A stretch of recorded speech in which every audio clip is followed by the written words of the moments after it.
Rob, thanks for joining me. Welcome to the show. My pleasure, Amir. Thanks for having me. Of course. Well, this is a something I've been looking forward to. You've put out some amazing content that has influenced my coaching career, so it is an honor to have you on today. You've got a book out, but before we get to that, I'm curious: how did you get to where you are today? How did Rob Gray take this journey to where your current form of life is? Yes. So foreshadowing, it was a bit very non-linear journey. I'm from Canada originally. I big sports, ice hockey mostly as a kid, and soccer.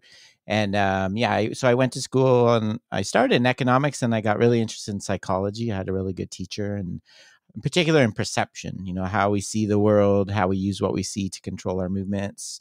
So I went through schooling for that, did a lot of research on motion perception and things like that. And I was already I say to people, I was always interested in that side of things because as an athlete, I wasn't particularly fast or strong.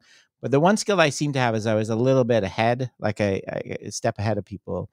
So I always wanted to understand that. And so I went to um, kind of traditional psychology, experimental psychology. I got really interested in applying things. That's always the big thing for me. So after that, I did a postdoc with Nissan, the car company, working on applying some perceptual ideas to driver warnings and collision warnings that are kind of in your car now. And then I started doing some aviation research with the Air Force, with pilots and things like that. But eventually, my real passion and real thing is sports, right? Understanding sports skills. So over the years, I've tried to bring sports into the lab. A lot of baseball research, golf, and most recently, I've got a chance, really great opportunities to actually get out in the field and work with teams and players and organizations to try to apply some of this stuff, which has really changed my thinking when I've had to put it really into the test like that.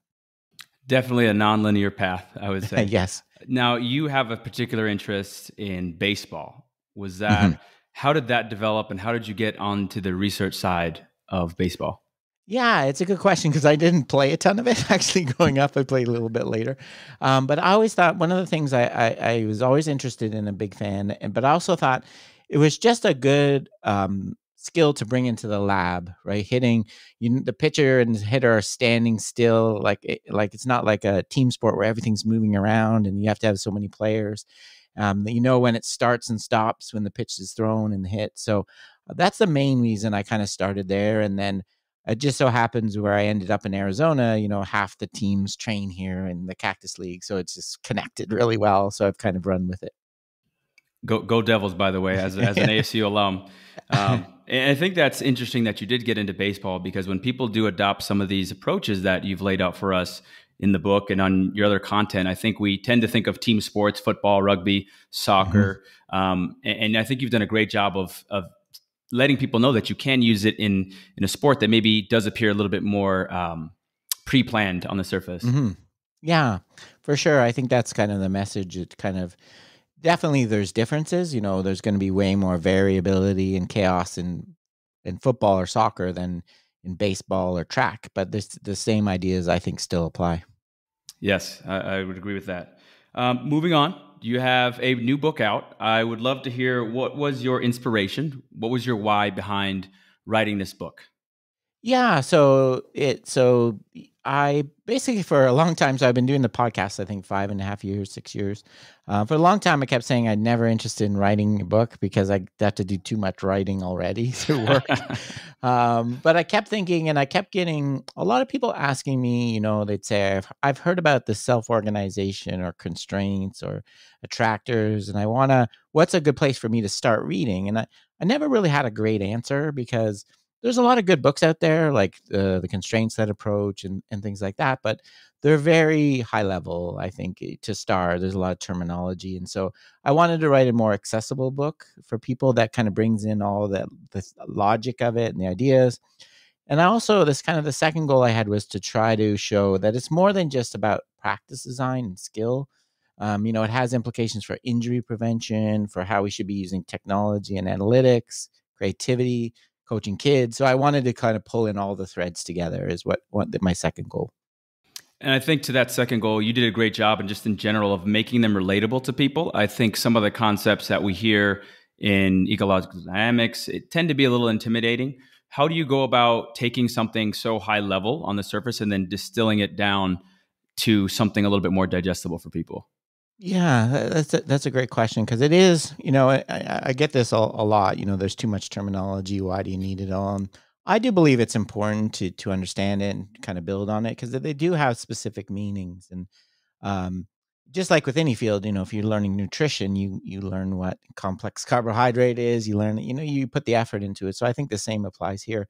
I know I use a lot of analogies in the book. I try to relate it to things, when I learned to swim and learn to drive and try to pull in things. I think those are useful, but I'm still learning. It's kind of a trial and error process, iterative process, really. I try to explain something one way and people don't get it. And then I try another way. And so a lot of this book actually, it just flowed from the podcast, like over the years, me trying different things and different ways to think about things and ones that seem to resonate with people is what ended up in the book. And speaking on the analogy term, there's one that I think was a constant during this book, Self-Organization LLC, which Yes. I thought was great as a business owner. Comparing that versus a top-down hierarchical approach, would you speak to that a little bit and describe what you mean by that term? Yeah, so there's a lot of different ways people have thought about how we control our skill and we're like a computer or all these things. And I used a business like the way that we get organized is through the boss, like our brain. We kind of have this infatuation with our brain now. It seems like the CEO controls what all the muscles in our body are doing. And the alternative idea that a lot of people are moving to is that actually no, the control is happening much more at a local level. And the example people always use is a flock of birds, right?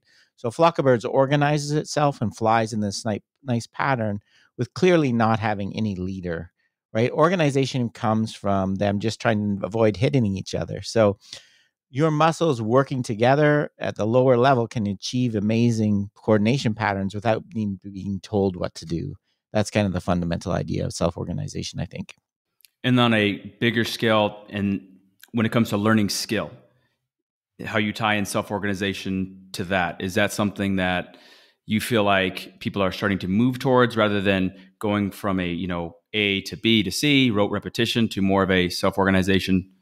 Yeah, I think so. And the methods I talk about in the book, constraints and differential learning are definitely designed to promote that self-organization, let the athlete figure out on their own rather than kind of the way that we're all used to is the coach knows the answers, right? I think back to golf lessons I took. You show up, you need to bend your knees, keep your feet apart, put your head down. The coach is telling you how to move rather than what a lot of new view is creating conditions where you figure out how to move. So, I think of it as coach giving problems versus giving solutions, I think is the way that things seem to be changing. So kind of more of a guide or an architect rather than the Yeah, dictator. exactly. Okay. Yeah, that makes a lot of sense. Another thing that I wanted to discuss with the book is the need for people, and you mentioned this, I believe, in the early part of it, the need for people to have variability. That seems Mhm. to be an overarching theme within the book. Can you speak to that a little bit? Yeah, the kind of the idea that's stuck in our head is that we need to you come to the coach, they tell you the correct way to do something, and then you learn what to be skillful. You have to learn to repeat it, the same movement over and over. You learn the fundamentals, the technique for a free throw or something, the golf. You learn a golf swing like it's one thing, right? And what as we look at it more and more, and this started really with the person I talk a lot about in the book, Nikolai Bernstein, is that's not what being skillful is about at all. Being skillful is about being able to adapt or vary or change your movement in response to the changing conditions, environment around you and within you. Because if you look at it, we all recognize everything's changing. You don't hit a golf shot at the same lie every time on a flat ground. You have downhill lies, uphill lies in the sand. Skill is about being able to vary movement in order to keep the outcome the same. That's Bernstein's phrase, repetition without repetition. Successfully repeating my goal, hitting the ball to the pin, but not by repeating the exact same swing every time. That won't work. I need to actually move in different ways to achieve the same goal.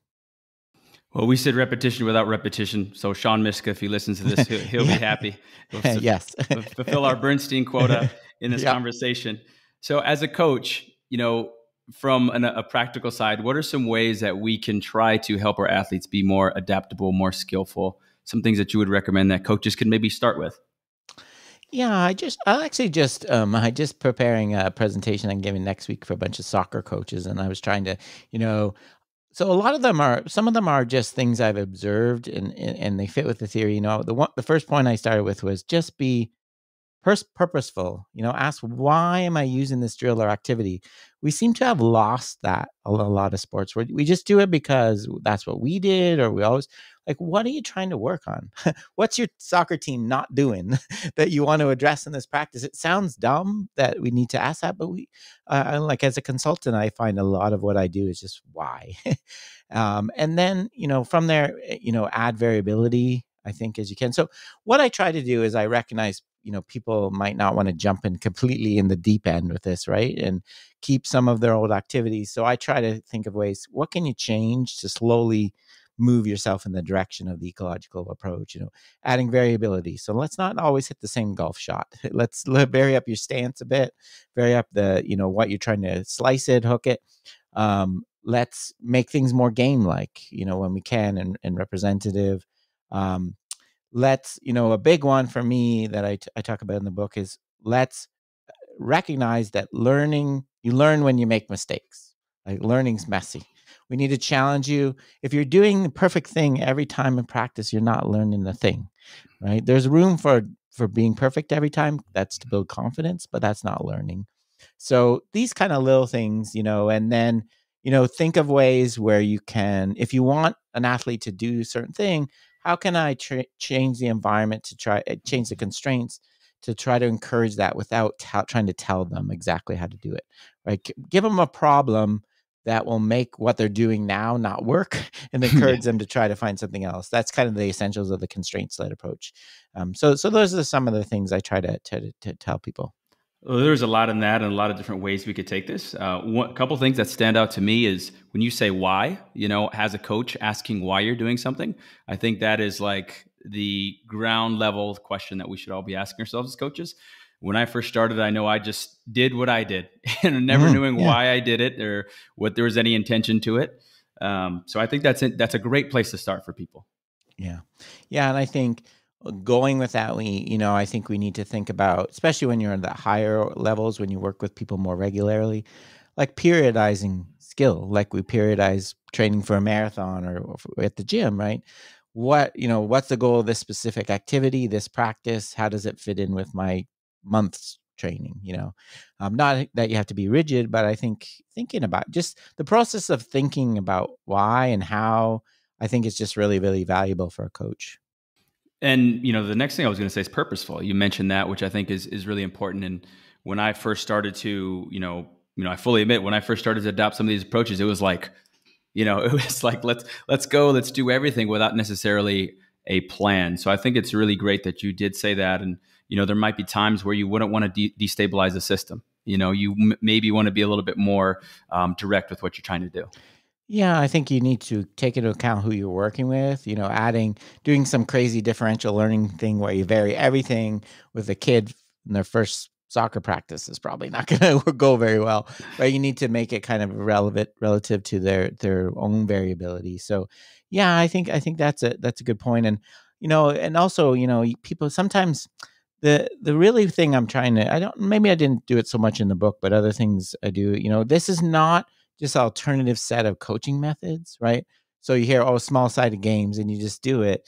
It's an alternative approach, alternative theory. So if you don't understand why you're suddenly changed it to 4 versus 4, right? It's probably not going to work, because you're not going to be able to adjust it appropriately. And so don't just grab onto a method because you saw, oh, that looks cool. Try to understand why would you want to do that with your team? I think that's really important. The way I try to think about it is it's the lens at which you view skill acquisition, which you view the world, which you view human movement. That's the approach I try to take to it, as opposed to Mhm. just, let me do this thing because it looked cool on Instagram or Mhm. Twitter, and I adopt it without really knowing the intention behind it. For sure. Yeah. It's a good lens or filter, right? There's so many stuff out there. You need to have a way to, fit it with what you're doing for sure. So, on the lines of variability, I believe you discussed some of this in your book, but what are some of the physiological, biological kind of underpinnings for why we crave variability as humans? Yeah, I tried to make that point in one chapter that I don't think people sometimes don't often make is that, we're this idea of trying to force us to be a robot that can repeat the exact same movement every time is really not a good fit with what our body is designed to do. Our body is inherently variable. The example I give in the book is like your heart rate, the timing of your heart rate. People would assume it should be like a metronome consistent, but that's actually a sign of real health problem. It varies from beat to beat. The one I didn't talk about in the book that I really think is fascinating is there's asymmetry. Most people have a little asymmetry in their leg length that creates variability in your stride. Right? It would actually people have biomechanical models have shown that if you had perfect symmetry, it actually wouldn't be good. Right? So and then all through our body is variable. It's not meant to do the same thing over and over. It's meant to be kind of redundant, like the same part can fill in for other part. It's meant to adapt. If something fails, another part can step in. That's what it's meant to do, not to do the same thing over and over. And that's kind of in line with your approach of allowing athletes to explore different ways of doing or achieving the same goal, solving the same problem. Does that seem kind of in line with what you would say? Yeah, trying to the fundamental idea that you just need to repeat the same movement over and over. I think it's just I said it's very very persistent idea. This idea that you have to put in the reps, right? The hours and hours of doing the same thing. I think is just not an effective use of time for an athlete. Time is usually the one. If you want to help a coach kind of see the light, time is a good one because we're limited in time. We don't have unlimited time with our athletes. We got to be precise. We have to be take advantage of the time we have. So I think that's a great point as well. Yeah, for sure. And I see that, especially in team sports. To me, it's, practicing on your own, isolated, decomposed in practice when you have the whole team together. It just seems so wasteful, right? People can do that all by themselves if you really, really want them to. Take advantage of the fact that you have your whole team together and use that. Do you feel like that's gotten something that's gotten maybe I don't say worse, but has that gotten more common, the isolated practice with the current COVID restrictions that we have? Some places Yeah, anyway. I think so. I think I've tried to talk about I think a recent journal club we did, we tried to talk about this, I think so. There's just, practices are being canceled, people are forced to play at home. Can't even, less even just neighborhood pickup games, I think, because of COVID. So yeah, I think there's more and more of that, and it's really really hard to practice for a team sport by yourself. There are ways I think we can make it better, but I think when the rare chances when we can get the team together, we need to take advantage of that for sure. And kind of along the lines of variability again, one of the things that is particularly of interest to me is variability in its role in injury prevention. Can you Mhm. speak to that a little bit? Because when I first heard you talk about that, I believe on the podcast, my mind just blown. Yeah, yeah, this is me too. I just got really excited. I think it's a really exciting new avenue. On that one hand, it really just makes total like the idea that if you really could learn the one way to do something and repeat it, then that's going to cause stress, like a lot of stress on your body, that because you're using the exact same muscle joint angles to produce it. Versus if you can produce the same outcome from slightly different movements, that's distributing the work. So that actually, there's kind of three components to injury. The two ones we've always thought of: overuse and doing it wrong, which we might want to get rid of. But doing it in the same way every time is actually a precursor to injury. And there's some great work now on soccer, like training different ways of soccer, showing that the training towards the one correct technique with the coach prescribing solutions actually increases the indicators for ACL injury.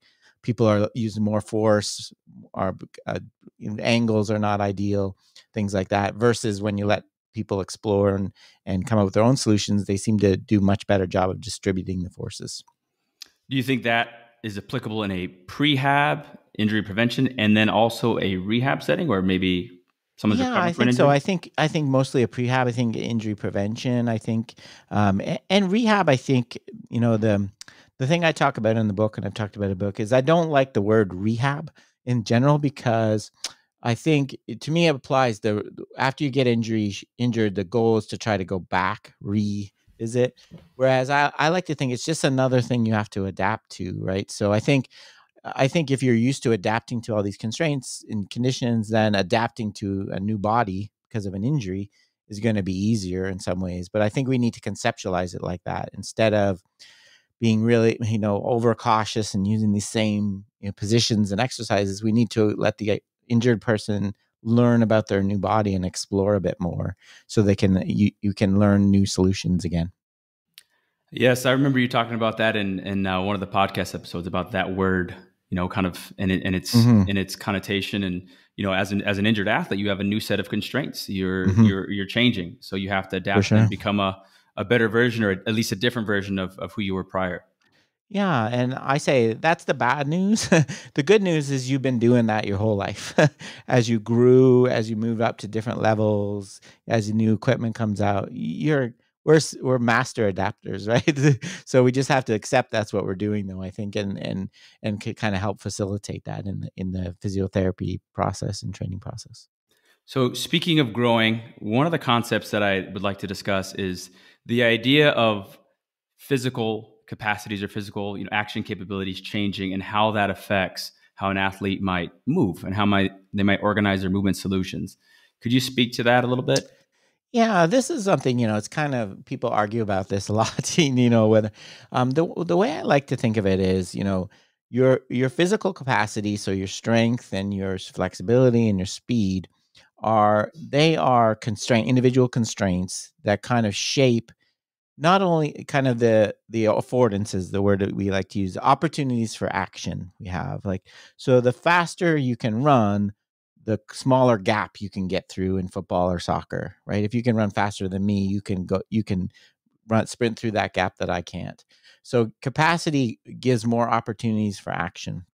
Um, it doesn't guarantee that the athlete's going to take that and you learn to use that, but it just gives you more opportunities. So it also, in the book, I have a whole chapter on this. It also changes the way we perceive the world, right? People with more capacity actually perceive the world differently.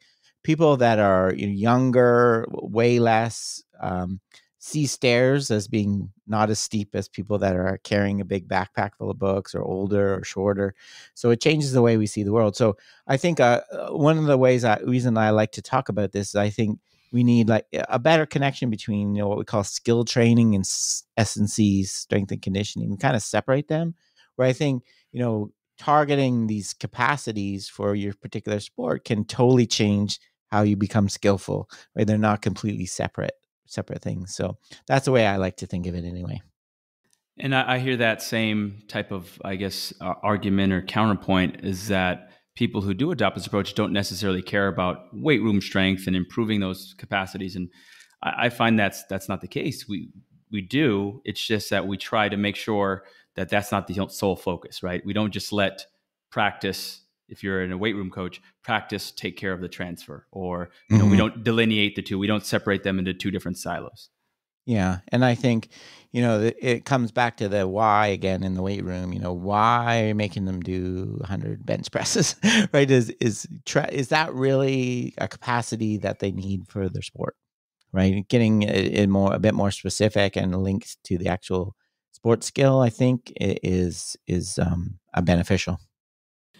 For youth coaches who are coaching, youth athletes, we have a lot of coaches that will listen to this podcast, or parents, and their athletes, as you know, they'll kind of grow. They'll be 5 foot one Mhm. summer and 5'3" the next. Can you speak about how that coordination that might change, right? That might change as they grow. They may not necessarily be able to have this ideal form or perfect form that they would expect out of a technical model Mhm. sprinting, someone you might see on the Olympics. Yeah, that really gets into, I guess, if it's not kind of a slow change or like is really getting to the idea of calibration, right? I need to be able to calibrate my movements to in my body, right? The same muscle activity that for you to throw or shoot a basketball is not going to work for me, right? I have different, so I learned to calibrate.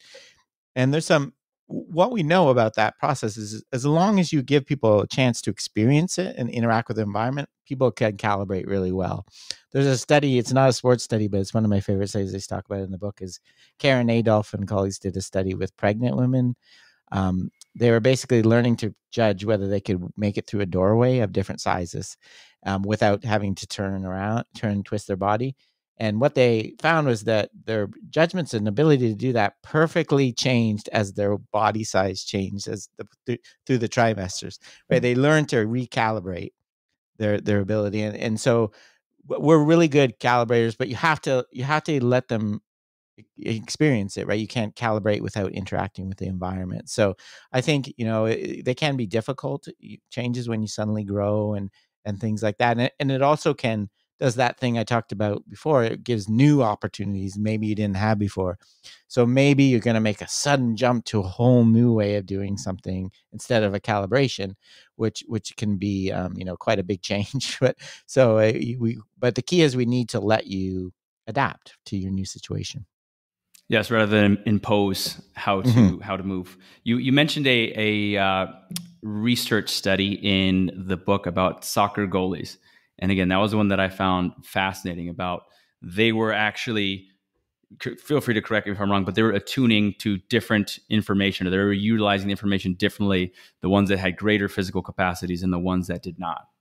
Yeah, that's one I really like about from Matt Dixon colleagues. So what they did was before they did them stopping penalties, they measured basically their capacity in terms of their movement time. How quickly can they move from the center of the net to dive to block the corner? And what they found was it varied from keeper to keeper. And the ones that had faster movement time they waited a little bit longer during the kicker, so they're picking up different information. So not only does action capacity give you affordances, it allows you to wait and get different information. If you can move faster, you get better information about where the ball's going. Yeah, I found that to be, it makes sense, right? A lot of these Mm. concepts, they make sense, but hearing it in a research setting and broken down by you, it made sense to me. So I really enjoyed that one that you did put in the book. Yeah, thank you. Yeah, I find like, a lot of these ideas, the word I use is resonates with people, right? They're like, yeah, that just makes sense. Or that's kind of what I've already been doing as a coach and it works. So, but I'm just kind of giving a little bit of theory to hang it on sometimes. So not really teaching some people anything new, but maybe just giving it something to hang on. But yeah, no, I appreciate that. Thank you. You're welcome. You're welcome. On the lines of research, I find this interesting, but do you feel like these type of research studies are a little bit more difficult because by nature research is a little bit more reductionist, Mhm. and it is hard to reduce some of these, as a complex system into individual parts? Do you find it's difficult to conduct some of these studies? For sure, and it's something that's I'm still struggling with. There's a bunch of different things. Yeah, you need to be more in the environment. Like the ecological approach is arguing that everything's context specific. So taking things out of context is not going to be work very well. But the bigger thing for me that I'm still struggling with is we're really arguing that everybody learns differently and individually, and research is not designed very well for that. Uh, we were taught, the way I was taught to do research is you have a group of 20 people that do this, all the same thing, and a group of another 20 people that do something different. So research is designed for look at groups and averages, whereas we want to look at individuals. So that is coming up with methods to evaluate how an individual learns and coordinates is a real challenge. And along with measuring the variability and things, but there's some good methods for that. But to me, I think we need to move to maybe more case studies of individuals rather than groups of people, which is a big switch for me and a lot of people. Yeah, Yes, yeah. I can imagine the difficulties with that. As with case studies, you completed a study, kind of a longitudinal study, I believe, right, with baseball players. Hmm. Again, another thing that I just curious about myself. Can you talk a little bit about that study that you did, and you did looked at long term outcomes, I believe. Yeah, that was a good. So that was a kind of a traditional group one. But I kind of I that's one of my my most proud of because it was. So yeah, we basically it was a baseball study where we took a bunch of high school players and we trained them in different ways, and we had a control group that did nothing. They all did their regular baseball practice, and the main manipulation was I wanted to have a group that was getting more variability in terms of what pitches they faced, what speeds, directions versus the traditional way we hit off a pitching machine that's always set on the same or a good coach. So I had these different groups and we trained them. We found that they were better in kind of the lab test after training. They were better, the group that got more variability, they were better in their next season in terms of the stats. But the big thing that was big for the study is after that, I sat and waited 5 years before publishing it You're a patient because man. yeah, it was hard. Because I wanted just to see what happened to each of them in their career, right? Did they go to play college? Did they get drafted to a major league team? And what we found was that the group that had more variability reached higher levels too. So to me, it's one of the best examples of transfer of training, right? That actually shows something has the end effect you want. Yeah, so that was a fun study to do, although painful to sit and wait. Yeah, I could imagine the patient of 5 years sitting on yeah, that. yeah. What do you think were some of the underlying mechanisms that might have led to that success, that transfer? Yeah, I think with variability, I think you just develop more kind of this adaptability, right? We train you to hit one speed, then we expect you in the game to adjust to a pitcher that can throw, these different pitches in different locations. I think I just, prepared people at the kind of to be able to do that. I did a kind of a follow up paper a couple years later that I looked at the kind of the more the mechanics of it. We measured forces and movements, and we found that people that were this variability group actually had different swings. Right, they were more variability, and in their swing that was functional adjustments and things like that. So it seems like they learned in a very different way. Was there any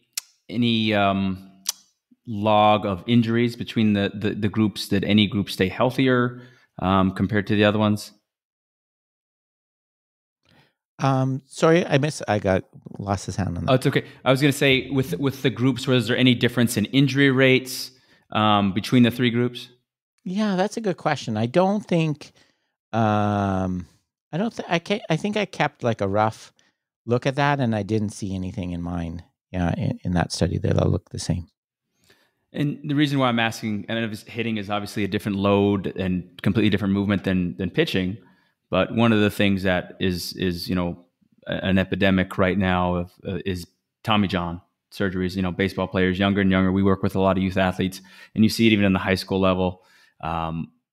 Variability as a potential solution to that. Is that something that you think should be further explored? Variability, pitchers pitching from different arm slots, anything that you think would maybe reduce some of those injuries potentially? Yeah, I would like to think that the kind of the different patterns of movement and variability we encourage in the movement. One of the factors that we did find, with the high variability group, did actually have more variability in things like the timing of when they shifted their weight, and so they were kind of doing things differently, like you would expect. So yeah, I would think that. It would be consistent with that injury story that if you actually measured and looked at kind of predictors of injury, that's kind of the hard part too. How do you quantify that you've prevented injury? There's so many other factors, and whether they actually get injured, that would be a hard variable to actually to use. Yeah. So the kind of risk factors is probably a better mechanism. So, circling back to the book, is there any other concepts that you really wanted to? Obviously, there's a lot of information in the book.